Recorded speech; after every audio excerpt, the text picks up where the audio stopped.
tell you that it's based on a climate change agenda that actually is a hoax because it has nothing to do with the climate.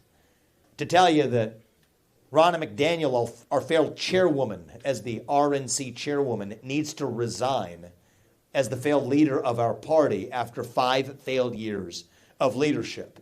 To tell you that I will pardon every peaceful protester from January 6th on my first day in office because it's the right thing to do for our country. Ask yourself why I am the only candidate who's able to tell you these things. It's because anymore, every politician dances to the tune of their biggest donor. It's a fact. It's what our politics has become. Well, in my case, that biggest donor is me. I don't report to them. I report to you, the citizens of this country, not another one, the citizens of this country, the United States of America. I would rather speak the truth and lose this election than to win by playing some fake game of political snakes and ladders. But my bet is that that's going to be the winning strategy. I think we're going to win the Iowa caucus on January 15th. That's not up to me, though. That's up to you. So I'm asking for your help. Every one of your voices and votes counts as the equivalent of 1 million people in the impact that it has in shaping the next president. So I'm asking you to do your part for this country. And the Iowa caucus, it isn't just about electing the president. It's about setting the platform for this party, too, which I told you, that's what we're missing. It's not just about me and the president. It's about the future of our party and the future of our country. So if you all do your part, and that's what I'm asking you for, I promise you, my family and I, we will do ours to make sure, not in some fake politician kind of way, but in a true way, make sure that our country's best days are actually still ahead of us. Thank you for coming today, guys. God bless you and your families, and may God bless our country. And I want to open this up to you to be able to ask me the hard questions. Easy ones I've probably answered before. Give me the hard ones. You have a decision to make, and we'll start with you, and then we'll move to the back. This is Ken Anderson. Now, you said you're willing to maybe think you're going to win the Iowa caucus. I mean, even if you go second, that's still winning. Yeah. But even with that, are you willing to stay in the race? Because sometimes people that kind of finish a little bit later, they always seem to always drop out. Are you willing to stay into like California and some of these other states? I'm staying all the way through November 2024 of this year, and I'm staying all the way through January 2033 when we leave that White House after 2 terms and we revive this country. We're not making this sacrifice lightly, and I'm not one to do something half-heartedly. You have my word on that. All right. And I was talking here earlier, kind of mentioned about the polls. Like I said, I've been told like every weekend or whatever, they always call me. But what you kind of led me to believe is people that are not polling, people who have never been voting before. So I think if you kind of emphasize on that, I think that might be your winning strategy to... Oh, it is. Believe me, maybe you should be our strategist here in Iowa because you're thinking exactly how we are. See, we're bringing, if I might ask you guys, how old are you guys? 23. You're 23. I mean, a lot of the people we're bringing in are from the next generation who haven't been polled, haven't been to a caucus before, but who care about the future of this country because they're the ones going to be around when that national debt comes ripe and due. And so we're going to deliver a shock on January 15th. But it's not just about January 15th. That's also why we're going to win the general election in a landslide. And this has to be a landslide in the general this year. This cannot be another 50.1 election. We're skating on thin ice as a country. This has to be a moral mandate like what Ronald Reagan delivered in 1980. And a landslide minus some shenanigans, let's be honest about that, is still going to be a decisive victory. And I think I'm the only candidate in this race that's able to bring those libertarians, that next generation, the non-traditional America First patriots, along with our traditional Republicans along to win this election in a moral mandate. And when I do, by the way, speaking of the elections, my top legislative priority is to fix once and for all the electoral system in this country. Single-day voting on Election Day as a national holiday. That'll be unifying for this country. With paper ballots, government-issued ID, and yes, English as the sole language that appears on a ballot. We'll get that done. But in the meantime, I have to win in a landslide, and that's my job. So if you make me your nominee, I deliver you a landslide election. That's how we get this country back. Thank you, sir. I appreciate it. Hello. Thanks for coming to Independence. I work in agriculture with farmers specifically, and I didn't know if you had a stance on the current crop insurance situation and forward against it or know what's going on with that. Yeah. And also, being a vegan and all, I didn't know if that had any impact on your thoughts on animal agriculture. Yeah, it's all fair question. I'm not a vegan, actually. I'm vegetarian, but whatever. You know, yeah.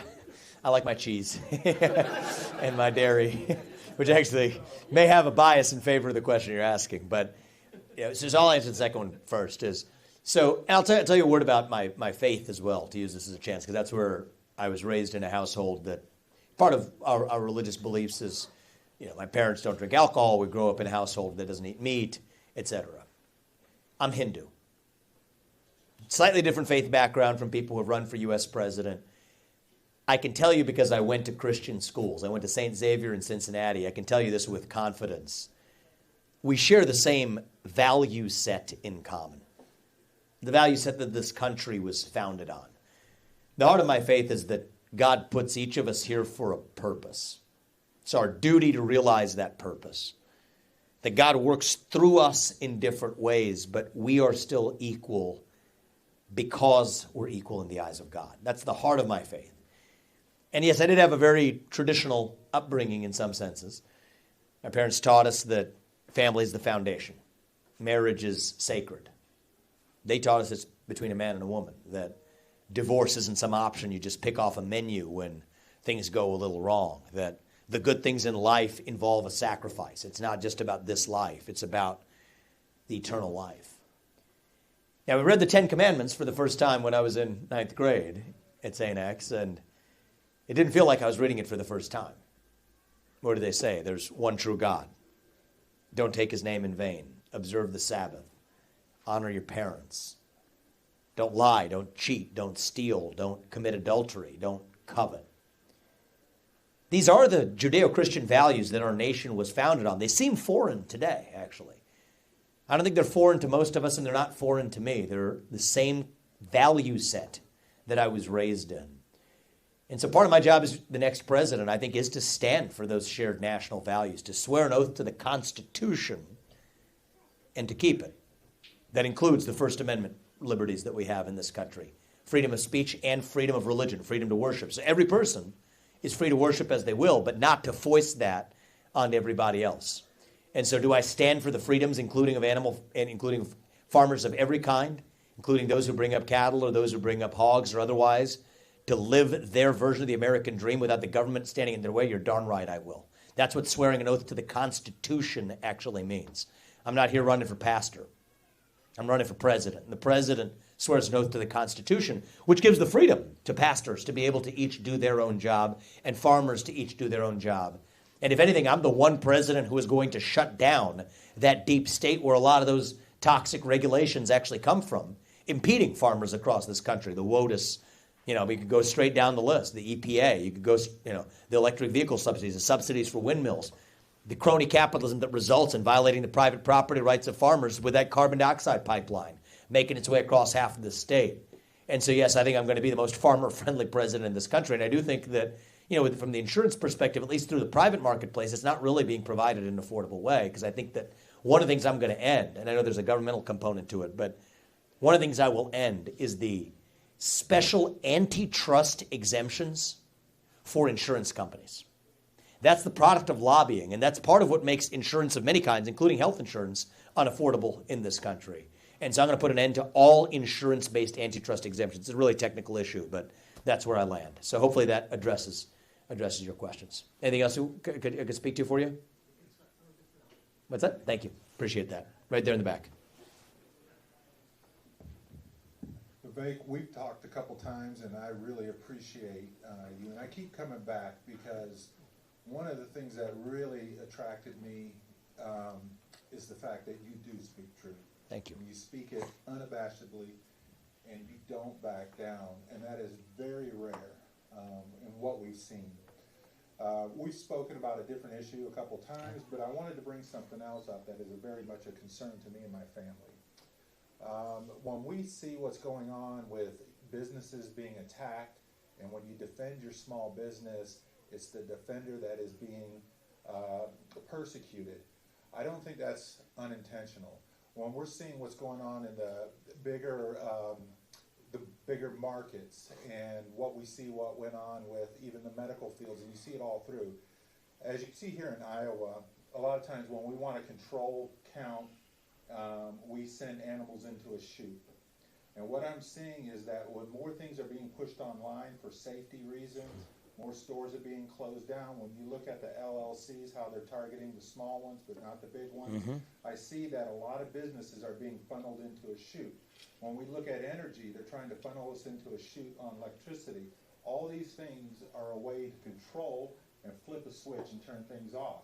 If we have to get our food from online, if we have to go to a store that's online, they can flip that switch and control us, and it really bothers me with what's going on with that. Well, can I give you one big area where this risk is presenting itself today, sir, is thank you for raising that, is with the central bank digital currency, actually. Is that what you said, sir? Yeah, you saw that as well. I mean, this is where this road ends. Just by show of hands, anybody familiar with this issue, the CBDC issue? Okay. So they basically are trying to convert the dollar into a digital dollar. Now, why are they doing that? The nominal reason they say why is because China's doing it and we need to keep up technologically with China. Well, dig into why China's doing it. The same reason they want to do it here. They want to be able to wipe your bank account clean if you say something or do something that the government doesn't approve of. That is wrong. That's what they're trying to do in China. They're bringing that to the United States. Remember the Canadian truckers, the Freedom Envoy that protested the COVID vaccine mandates and the lockdowns? That's what they used in Canada, shut off their access to the financial system and their banks. Now you don't hear about the Canadian truckers anymore. Well, that's why I'm dead set against the rise of a CBDC, a central bank digital currency in the United States. I'll put an end to it as the next president. And this is part of putting the Federal Reserve back in its place. The Federal Reserve is an institution that's lost its way. Part of our difficulty in this country comes from a financial institution that's tried to play God from on high for years, raining money from on high like manna from heaven. We're skiing on artificial snow and then jerk it in the other direction. Instead, what we need from the Fed is one thing. Stabilize the dollar as a unit of measurement, period. I will peg it to gold, silver, agricultural, and farm commodities, period. And I think that's going to be good for farmers too. Stabilize the dollar as a unit of measurement. I don't need 23,000 employees at the U.S. Fed to do that. We're going to fire 90% of them. And this is the problem with the administrative state. You have a bunch of people showing up to work who should have never had that job in the first place. They start finding things to do, actually. Well, that's where the CBDC comes from.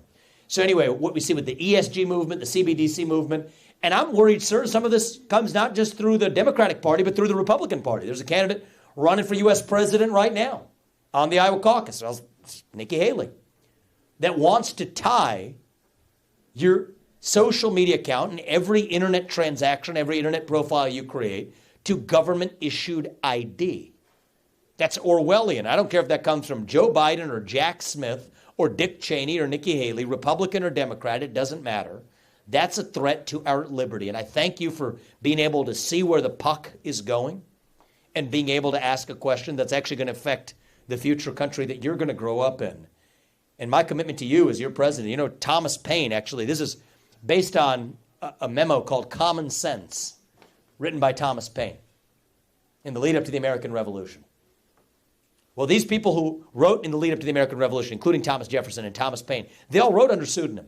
It wasn't all digitized in some sort of government trackable, centralized manner. We have to put an end to that, and I think that that's how we protect our liberties in an era of technocracy. And it's going to take a president who stands for the Constitution to preserve that. Thank you, sir. I appreciate it. Thank you very much. Right there. Hi. Kind of a two-parter here for you. So, just kind of curious on your thoughts. There's an epidemic of just single dads, and just how the courts treat fathers, and then second part of that is how do we re-engage these younger men, like build a fire in them, you know, really push them to rebuild the nuclear families when we have courts that take everything but your left shoe? So there's two. It's a great question. What's your name? Cody. Cody, it's a good question. There's two dimensions to that. One I'll just address because it hasn't come up very much, but I think it's important, is paternal equality in the court system. I actually think that there has been a hostile culture. I'm going to just give you a mind bender for a second, but if you look at the stats, you'll see what I mean. If the court system treated, let's just say it was skin color, and had one set of outcomes that was as disparate to the other, you'd have the entire country crying systemic racism through the court system. Let's say somebody gets one set of punishments for the same set of crime, but based on being one skin color versus another. And there have been points in our history where we've been less than perfect in the late 1800s and early 1900s in this country. Today, that disparity is far greater for the way, especially when it comes to custody or other disputes, when it comes to men versus women, and yet somehow we look the other way at that form of inequality. And I'm against that. I say that as a father of two sons who's married and God willing, will stay married to my wife for the rest of my life, and that's what I believe is the foundation of a good family and a good country. We've been blessed with the marriage that we have. To say that it's wrong when for those who it doesn't work out that way, that the man is on one end of the losing bargain of that. And we have an assault in this country on the psychology of young boys and young men. Telling you to shut up, sit down, do as you're told, your toxic masculinity, hide who you are. Now put an end to that. This is a country where every one of us is different. God gives each of us our own unique gifts. Men and women aren't the same. God gives each of us, and every man is not the same as every other man. Every woman's not the same as every other woman. But every one of us is endowed with our own unique God-given gifts. And we don't need to hide from who we are. We're different. But we're bound still by a common set of ideals that says we're equal in the eyes of the law. And so that's a question I haven't gotten much on the campaign trail, but I thank you for bringing it up. It's one you're not supposed to bring up, and I think we should talk openly about it. And I'm going to be open about where I stand on it, even if that's not the politically correct thing to say. Now, as it relates to fatherlessness, there's something deeper going on. Our government is paying, for God's sake, single mothers more money not to have a man in the house than to have a man in the house. That's the truth today. It's based on Lyndon Johnson's Great Society, the biggest misnomer of policy in American history. And it was designed in the name of helping black Americans, actually. Well, this isn't compassion. It ends up being cruelty. Black family formation was much better in the 1950s and 60s than it is today, where 45% of black kids are born into single-parent households. And it's not restricted to black kids. 25% of all kids are born into fatherless households, which means you're 8 times more likely not to graduate from high school, 10 times more likely to end up in prison, 10 times more likely not to graduate from high school. So people ask me, did you grow up in privilege? And we live a life that my parents would have never imagined when they came to this country. That I would have never imagined when my dad had to go to night school to keep job security while Jack Welch brought layoffs to GE in Ohio. But people ask me now, did you grow up in privilege? I used to say no to that. No, we didn't grow up in money. We didn't. But I actually had the ultimate privilege of having 2 parents in the house with a focus on education and instilling in us a belief in God and a work ethic and actually a focus on achievement in the United States. And so I want every kid in this country to have at least a chance to enjoy that same opportunity. And that'll tell you one thing how I run this country. We will stop using our taxpayer money to pay people to do the exact opposite of what's best for them.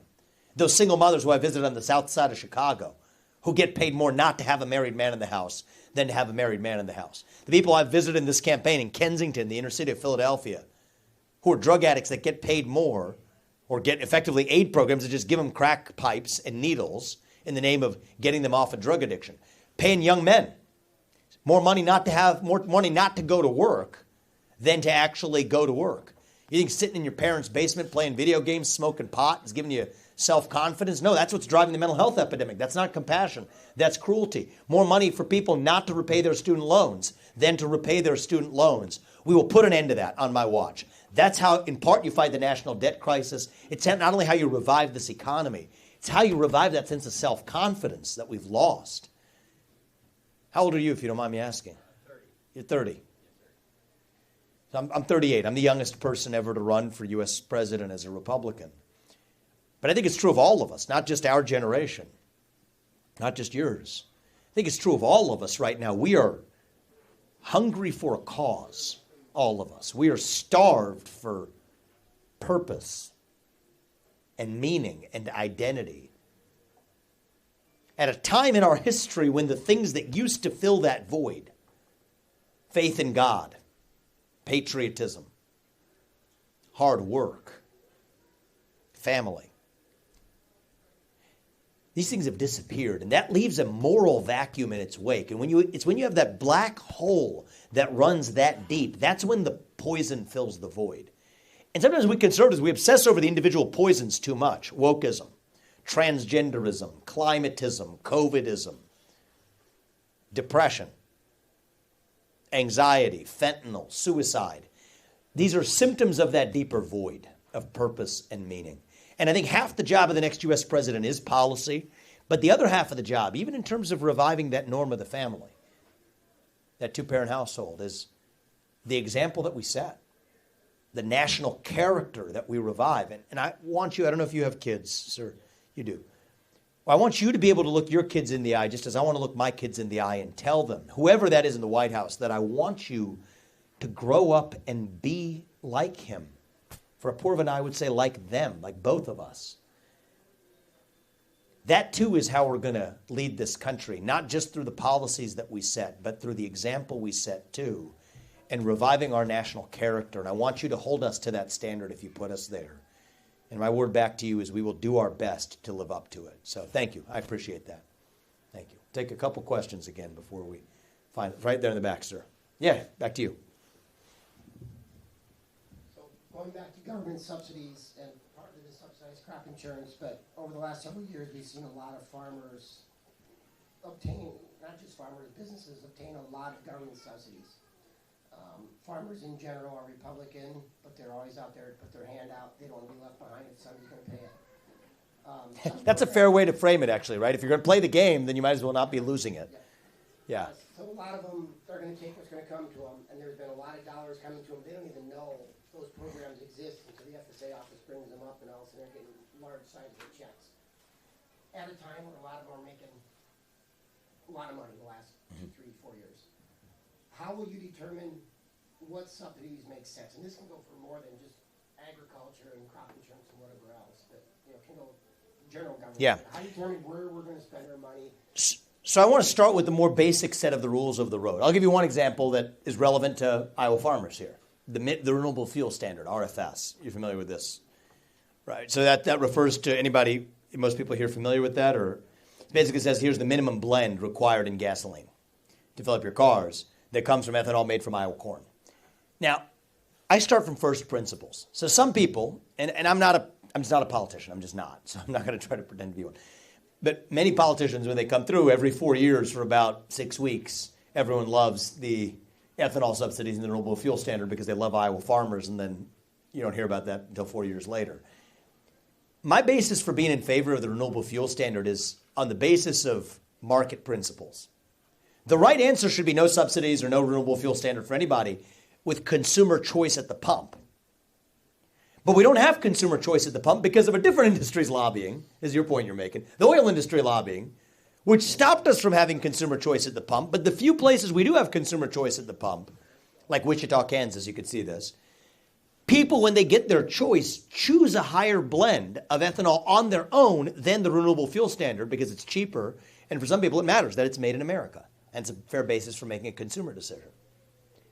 So the renewable fuel standard, the reason I support it is it's the second best alternative to true consumer choice at the pump, which we don't have. So this is as much a question for telling you how I think as a president rather than any one individual subsidy.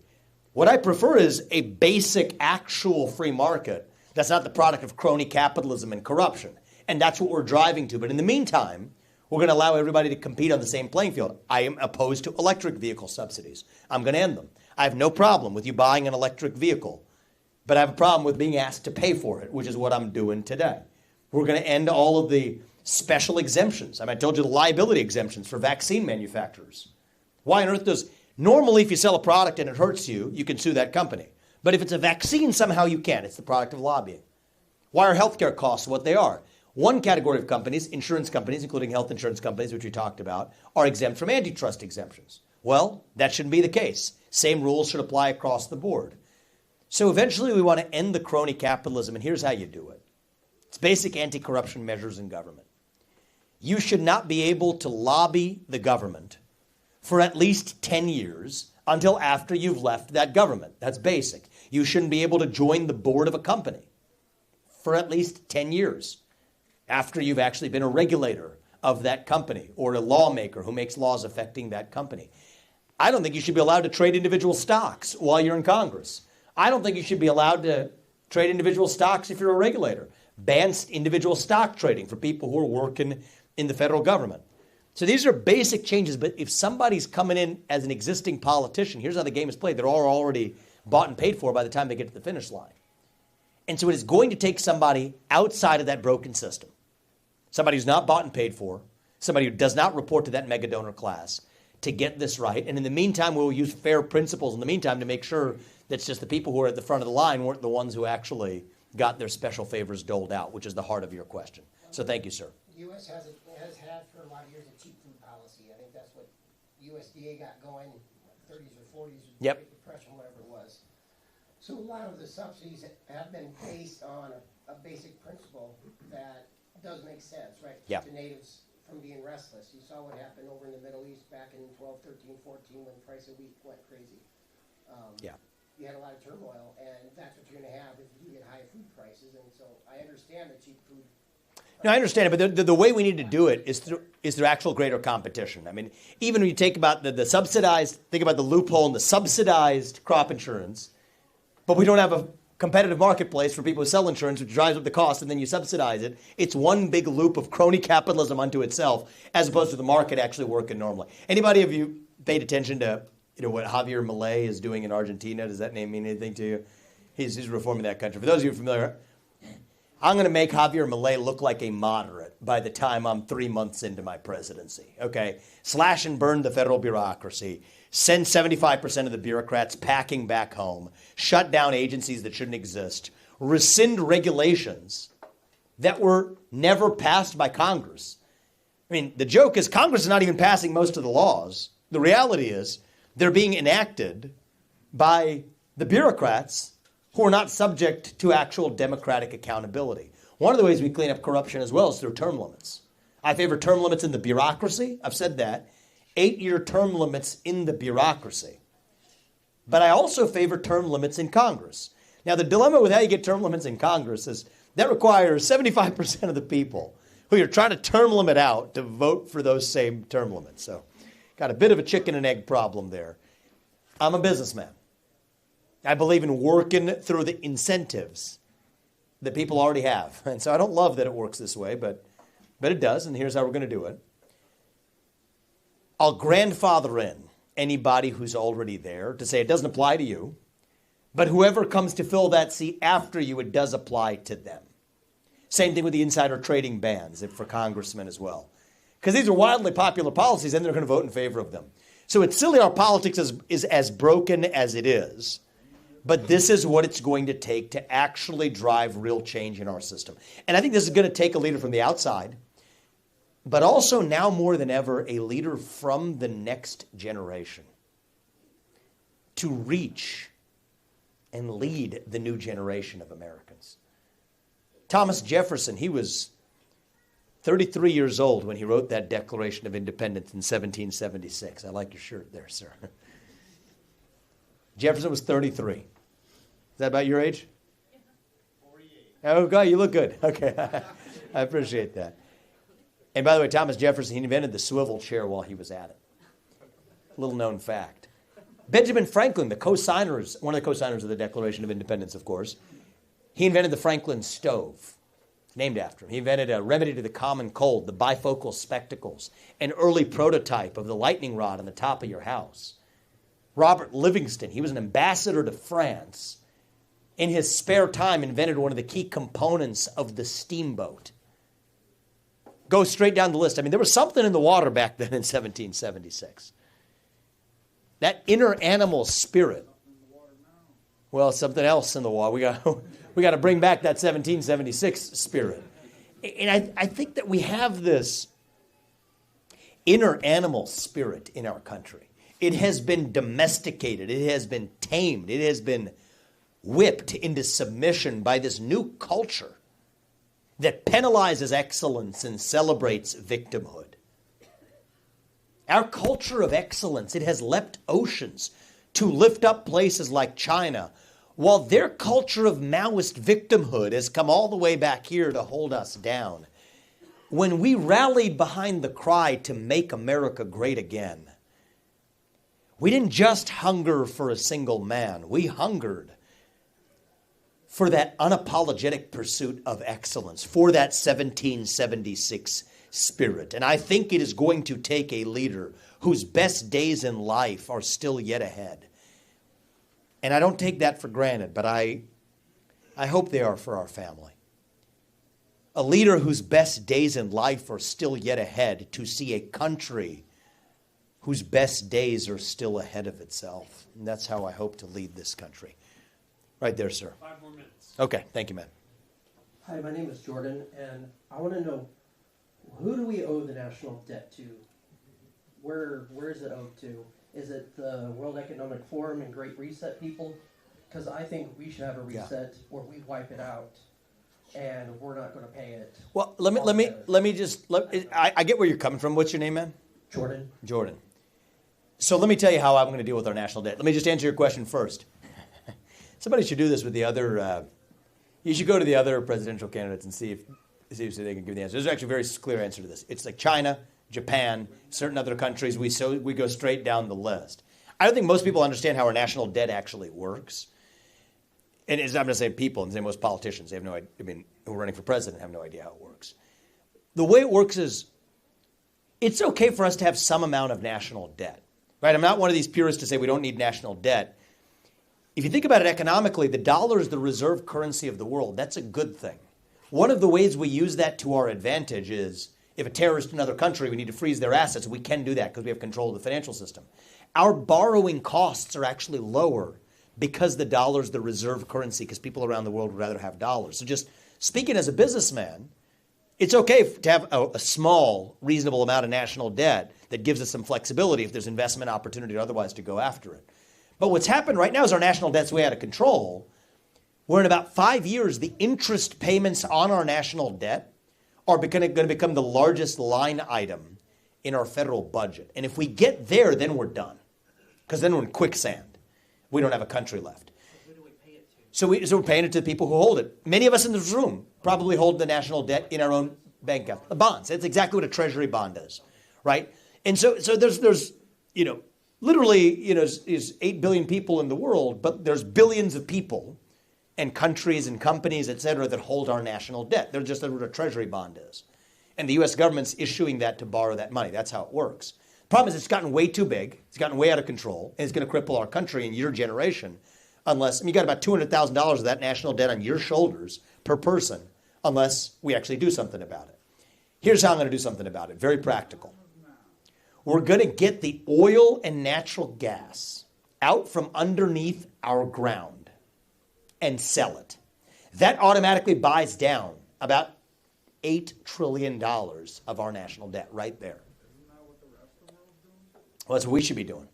The next thing we're going to do is stay out of the foreign wars in places like Iraq and Afghanistan. People your age, when I was in your age, my peers, by the tens of thousands, we sent them to go die in places like Iraq and Afghanistan. By the way, Iraq is a more broken country than when we showed up. Afghanistan is, God, the Taliban is still in charge 20 years later, for God's sake. $7 trillion of our national debt went to those two wars. And then you cut 75% of the federal bureaucrats. Now we've got our national debt problem under control. Now with China, I do think that we need to hold them accountable for unleashing hell on the world with that COVID-19 pandemic.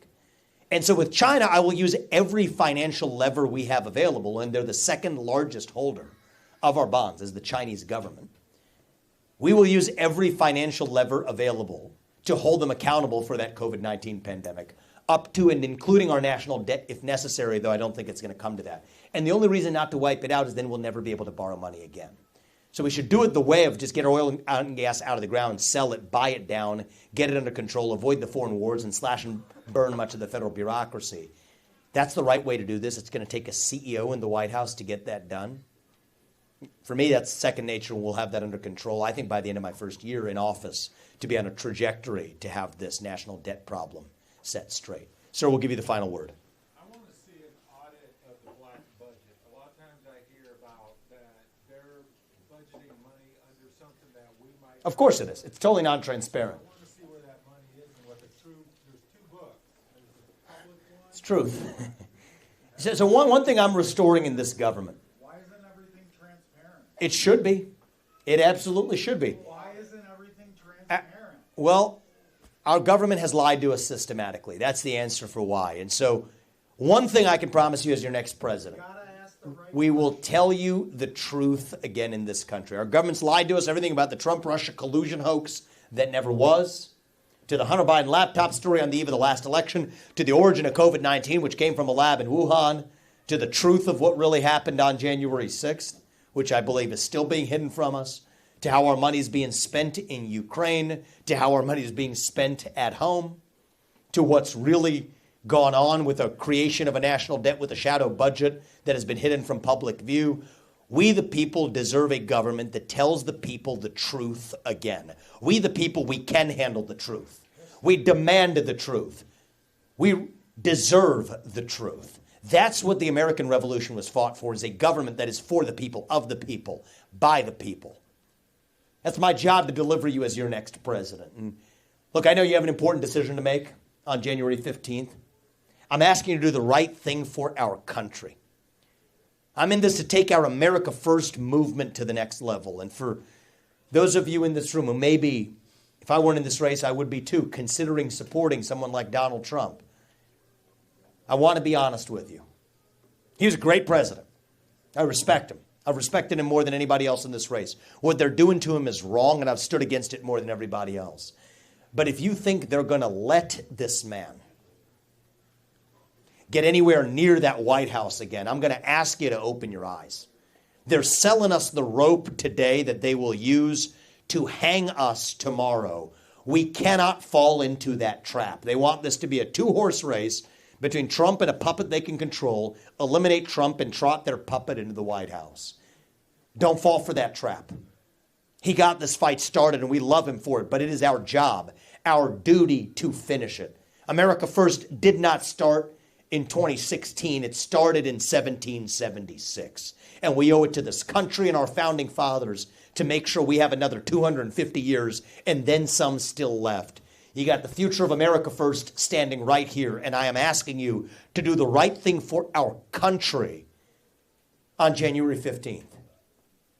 Take 30 minutes of your time to save this country and tell 10 people in this community what we talked about right here, including what I just told you right now, to see the truth.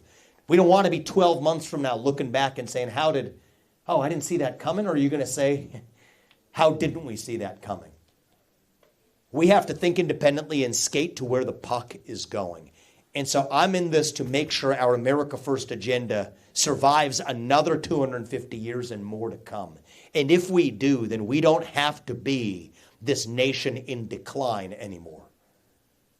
We don't have to be ancient Rome. If George Washington were in this room today, you know what he would tell us? I think he would say that our nation still is a little young, actually. Going through our version of our adolescence. Figuring out who we're going to be when we grow up. That you do have another 250 years and then some still left in you. But you're going to have to step up and seize it, just like we did in 1776. This is our 1776 moment. And so if you all do your part in about 9 days, I promise you, my family and I, we will do ours to make sure we'll look our kids in the eye and mean it when we tell them that you still get ahead in this country with your own hard work, your own commitment, your own dedication, and that you know what? You are still free to speak your minds at every step of the way. That is the American dream. That is what we are running to. And with your help, that is what we are going to revive to save this great nation. Thank you for coming today, guys. God bless you and your families, and may God bless our United States of America. Amen. Thank you. Thank you. Thank you. Thank you. Some time for some pictures? Yes, sir. Okay, we have some time. Thank you. If you guys want to line up on the right and maybe get a photo with Vivek, and then we have caucus cards, please do not forget to fill these out for us before you leave. Tim, it's okay. Good. Thank you. Thank you. Can you grab me a root beer? Yeah. Or you can tell someone else to. Yeah. Ice Just grab me a root beer with ice. Tell someone. You can tell someone else to. Yeah. Hey. I got a lot of pictures with you, man. Thank you, man. We'll leave that for other people. I appreciate that. Thank you for being here. Good luck. Yeah. It's good to be back. We need a businessman. That's right. We don't need politicians. No, we don't. Not any more of them. You know. I'm going to do my part. If you spread your message here, Absolutely. we're going to do ours. I think we're going to win this. I actually think we're going to have a surprise here. With your help, we will. Thank you. Thank you, man. Hey, good to see you. What's your name, brother? Ben. Ben. 1, 2, 3. Thank you. Thank you. You done the caucus before? Yes. You know how it works? Democrats last time. I just recently We'll do this one. converted. Yeah, absolutely. They're not even doing it here anymore. Nice to see you. We'll be there on the 15th. Thank you. Thank you. It's nice to meet you. Thank you, guys. We're doing. Good to see you, man. What's your name? Tyler. Tyler. Nice to meet you. Good to meet you, brother. 1, 2, 3.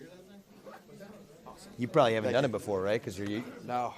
first time? Yes. Would love to have you bring as many people out. You got it. We're going to shock the world. You got it. Thank you, Definitely. brother. Nice to meet I you. appreciate it. Take care.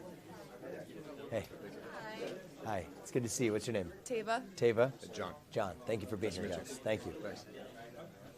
1, 2, 3. You guys live nearby? Cedar Rapids. Cedar Rapids. Good. So Thank I'm you here for coming from over. because of the All In podcast. Oh, nice.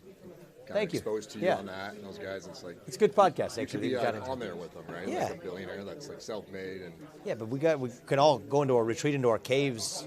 It's fine for our family, but it's not fine for the country. So nice to meet I you. appreciate Doing that. great Thank you. Oh, you're in high school? Yeah. Thank you. Are you a senior? Yeah. Well, tell your fellow high school seniors that you're going to be able to. They're actually all able to caucus if they Yeah. turn 18 before November. They can still come to the caucus.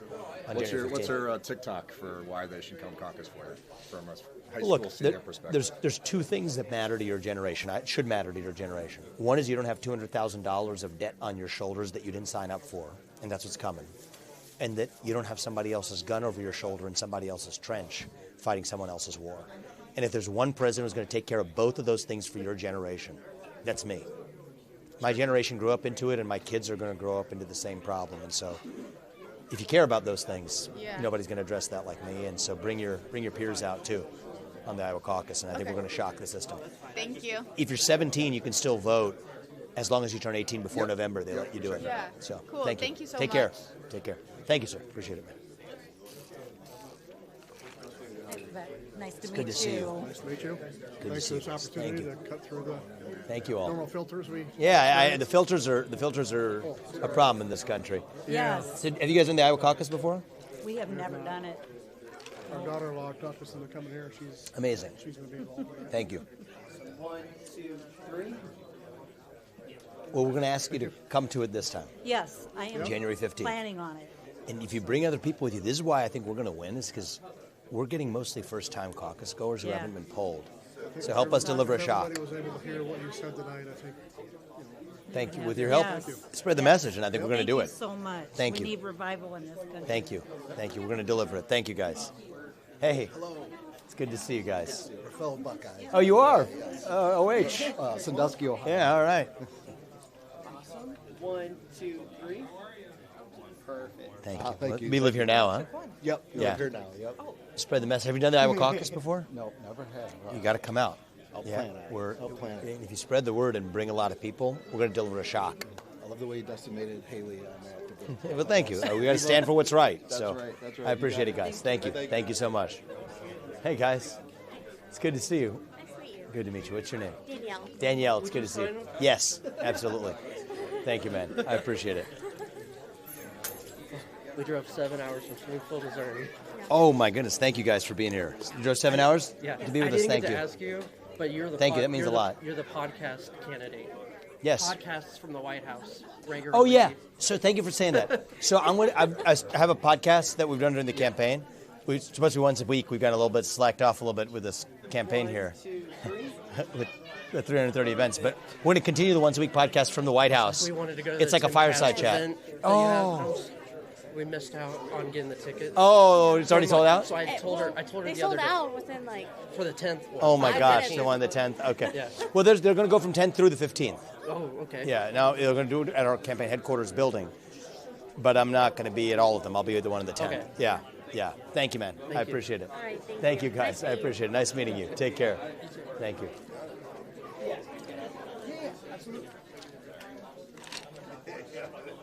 I got 2 little ones myself. Good seeing you, man. Thank you, man. I appreciate that. It's a good question, a brave question to ask. 1, 2, 3. But it's the right one. Patrick, tell me when we got to roll, time-wise. We're good? Thank you. How old are your kids, by the way? 6 and 4. Good age. Oh, yeah, very cute. They're not here, are they? No. Okay, all right. I'm dealing with that. That's the right question. Have you done the caucus before? Yes, I actually Good. caucused in 2016 You're for asking. Rand Paul. Oh, you did. It's good, man. I think it's his birthday today, is what I heard. is it? Yeah, but anyway, that's good. Well, appreciate that. What's your name? Joe Giffen. Joe. Good to see Yeah, I you. was gonna say I want to talk to you about 1, something. 2, 3.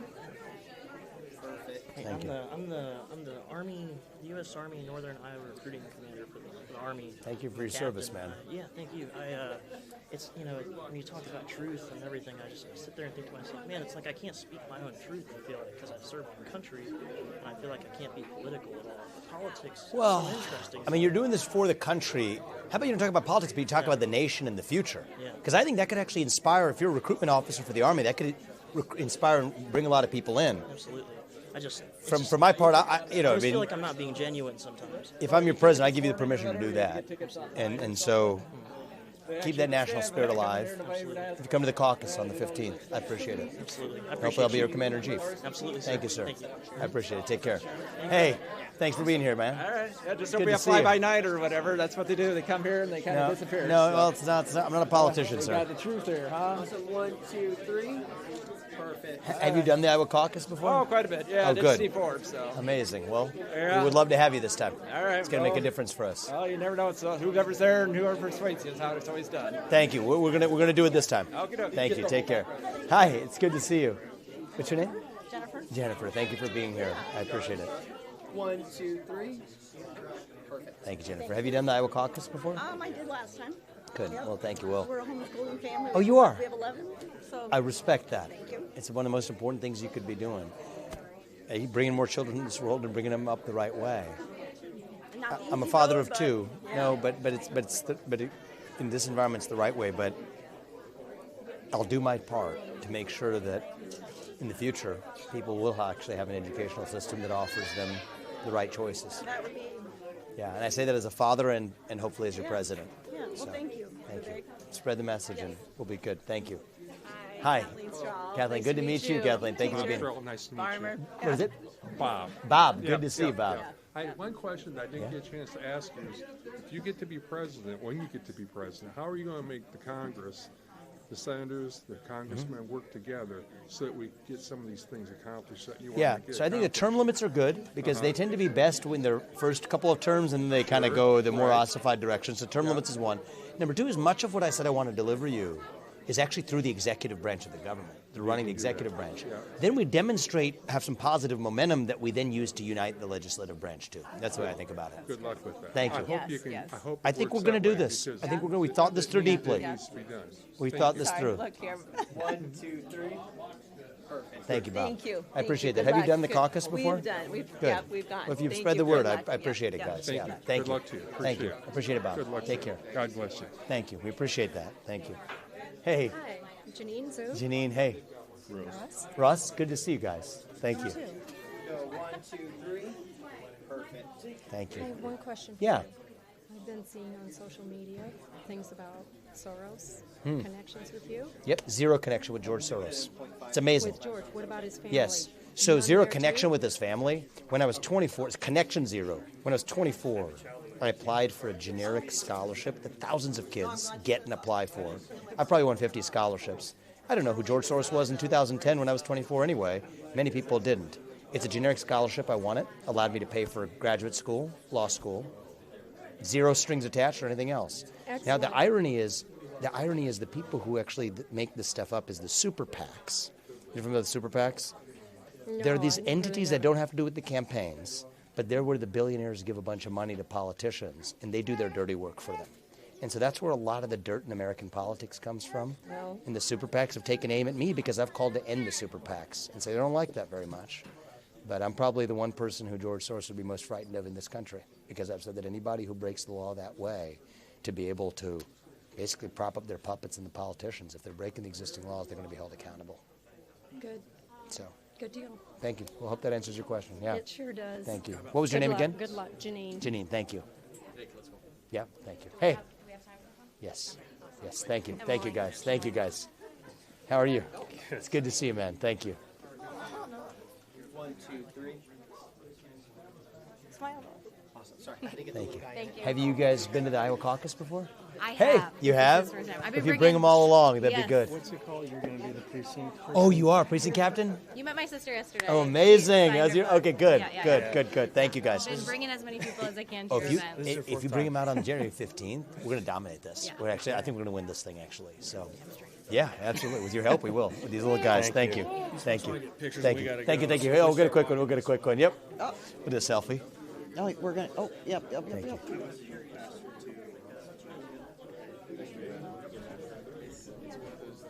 Yeah, wait for it. Thank you. I appreciate I have you. a quick question Yes. for you. So, what would you, for seniors, how would you help seniors and people who are disabled? Increase Social Security benefits. Everybody wants to cut them. I can increase them without adding on to our national debt, and I've offered a clear plan for that. Basically, to allow Social Security's trust fund to participate in economic growth. Because we're kind of worried Nobody about else is with all the talking about immigrants it. coming over illegally. Oh, we're spending $7,000 per migrant per month. Can I catch like a 30-second view of that at the Of end that? of this line? Yeah. Yes, yes. Why do we I want want to put it on YouTube. If Yes, that's let's okay. do that. Let's do that. I'll Let's wait do till that. the Right end by of the line. bus. Come to the bus and we can just do that. Where's the bus? Outside. Walk outside. Yep. Maybe Thank you. quick Thank you. Thank you. Okay. I appreciate that. Okay, I'll meet you right after Yeah, this. Corey, get in there. Get in there. All right. Thank you. Thank you. Thank you very Have you guys much. done the Iowa Caucus before? Yes. Yep. Cool. Well, thank you. If you spread the message, I appreciate it. My favorite 7-year-old at this pizza ranch. I appreciate you. But you're going to be 8 soon. I appreciate you guys. Thanks a lot and all the best. My son, it reminds me of my son. He'll correct me on the. That's right. Yeah, but thanks for coming, guys. And spread the message, and we're going to do this. Hey, sir, how are you? Hey, it's great to see you. Good to see you again. How are you? How are you? God bless.